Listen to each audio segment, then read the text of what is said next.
Hi, Leo. Hi, Leo's class. I'm Leo's Auntie Bridget, and I'm here to tell a story. We're going to read Curious George Goes to an Ice Cream Shop. George and his friend were cleaning the house. We worked hard today, said the man. Let's treat ourselves to some ice cream. Look, George, there's a new ice cream place in town, said the man with the yellow hat. Let's give it a try. We've come to try your ice cream, the man said to the owner. I'm glad someone has, said Mr. Herb. Come on in. I just opened the place and no one knows I'm here yet. Well, I'll have a strawberry cone, said the man with the yellow hat. Mr. Herb dipped out a scoop of strawberry. George was curious. Could he scoop some ice cream too? I have some errands to do, George, said the man. Stay here until I come back. You can have some ice cream, but don't get into trouble.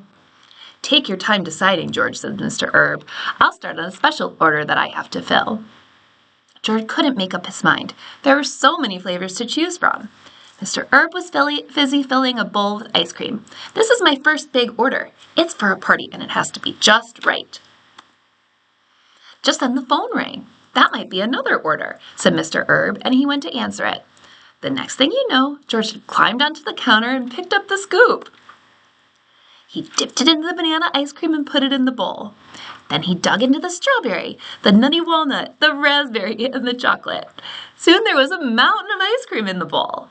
George was just about to put vanilla on top of peppermint when... George, Mr. Herb yelled, that's not what my customer ordered. Now I have to start all over again, he said.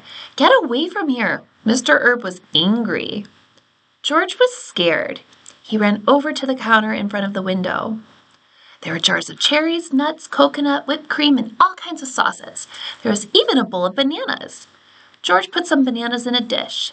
Then he added strawberries, chocolate chips, and whipped cream. George was getting hungry.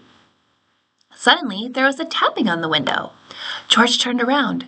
Outside, there was a crowd watching. Add some nuts, George, called a boy. Try the sprinkles, said a girl. Don't forget the cherry on top. How could George forget the cherry? Just as George was about to taste his masterpiece, Herb came over. He was still angry. But before Mr. Herb could scold George, the crowd rushed in. I'd like a raspberry sundae, said a man. I'll have a banana split, said another. Mr. Herb could hardly keep up. The orders kept coming in. Finally, everyone was served.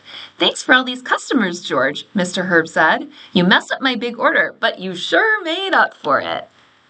Then the man with the yellow hat came back.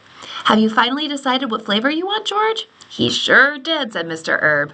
A little of everything. The end. Have a great day. Thank you so much for letting me be your guest reader.